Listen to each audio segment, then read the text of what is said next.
What is the percentage of promoters holding. अब यहां पर आपको एक बात समझनी है कि जो कंपनी के प्रमोटर्स होते हैं उनकी होल्डिंग कंपनी में कितनी है, मतलब जिन लोगों ने कंपनी को बनाया। जैसे मान लीजिए कि 10 साल पहले प्रमोटर होल्डिंग थी 70%, आज है 30%। तो अब सिक्के का एक पहलू तो ये कहता है कि ये बिल्कुल भी अच्छा नहीं है, इस तरीके से नहीं होना चाहिए।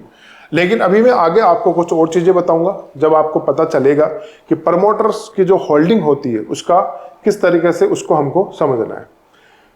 तो दोस्तों अब मिनिमम 60%, जब भी आप किसी कंपनी में निवेश करें तो प्रमोटर्स के पास 60% तो हिस्सेदारी होनी ही चाहिए।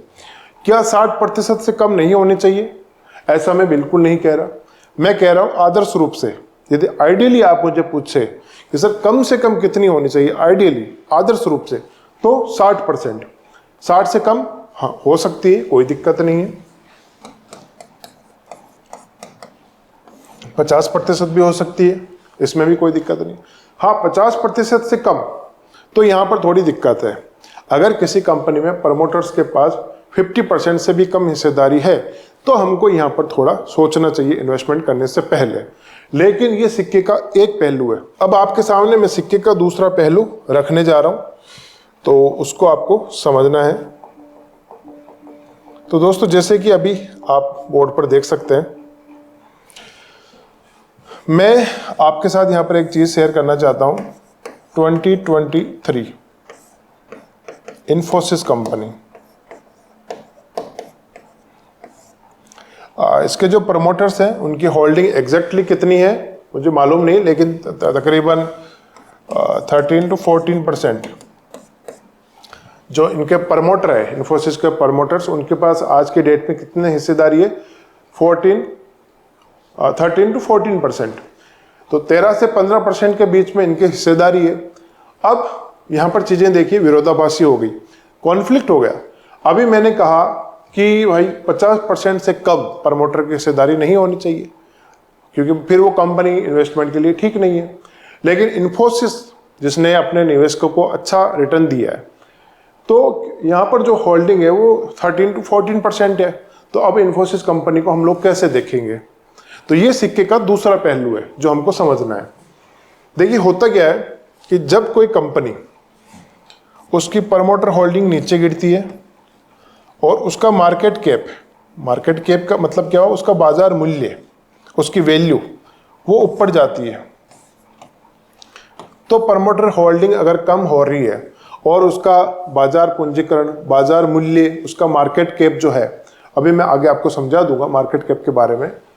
आप यूँ समझ लीजिए कि कंपनी की वैल्यू बढ़ती है, कंपनी बड़ी हो रही है, तो ऐसा हो सकता है कि वो अपने होल्डिंग्स को बेच रहे हैं और एक पॉजिटिव नजरिए के साथ बेच रहे हैं ताकि कंपनी के बिजनेस को बढ़ा सके, बिजनेस को ग्रो कर सके। तो यदि किसी कंपनी में ऐसा होता है कि प्रमोटर की होल्डिंग कम हो रही है और उसका मार्केट कैप बढ़ रहा है, उसका मार्केट कैप यदि बढ़ रहा है, तो हम ये मान सकते हैं कि प्रमोटर होल्डिंग का यहां पर कम होना गलत नहीं है।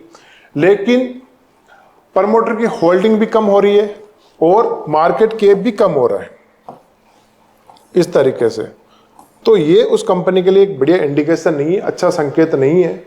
या तो होना चाहिए कि होल्डिंग कम हो और मार्केट कैप बढ़ता रहे। तो दोस्तों ये सिक्के का दूसरा पहलू है जो आपको ध्यान में रखना चाहिए। यदि प्रमोटर होल्डिंग बेचेगा और उसको बिजनेस को मजबूत करना है, तो उसकी बैलेंस शीट, उसकी प्रॉफिट एंड लॉस स्टेटमेंट बोलेंगे कि इसका बिजनेस मजबूत हो रहा है। यदि ऐसा नहीं होता, बैलेंस शीट भी अच्छी नहीं है, पीएल स्टेटमेंट भी ठीक नहीं है, मार्केट कैप भी नीचे गिर रहा है, तब प्रमोटर की होल्डिंग पर हमको नजर रखनी चाहिए कि उसका होल्डिंग को इस तरीके से बेचना एक कंपनी के लिए अच्छा संकेत नहीं होता है। डेब्ट ऑन कंपनी,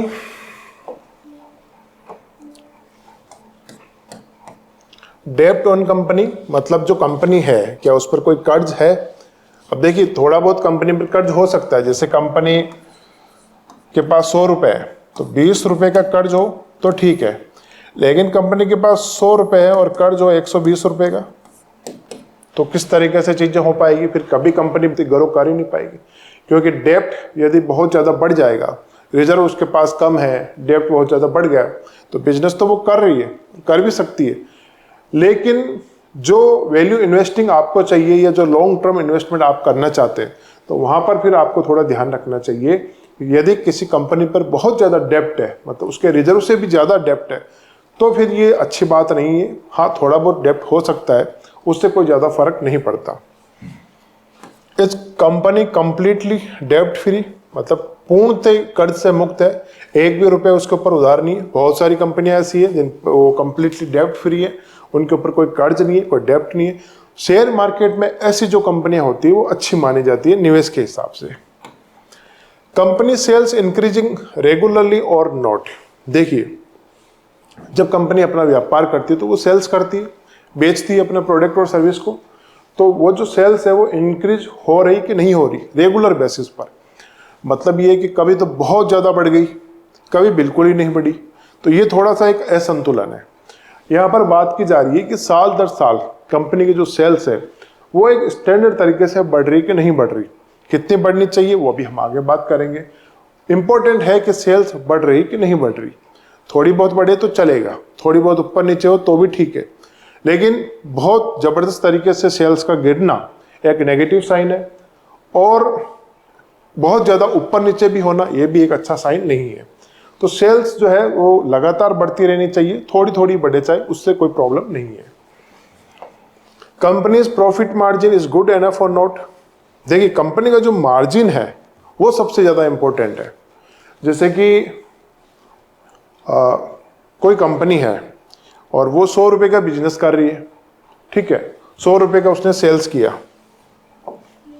आप यहाँ मेरी बात को समझने की कोशिश करना। उसने सेल्स किया 100 रुपये का, ठीक है, ये सेल्स है और ये उसका एक्सपेंस है, और एक्सपेंस कर दिया 120 रुपये का। अब इसका क्या मतलब हुआ?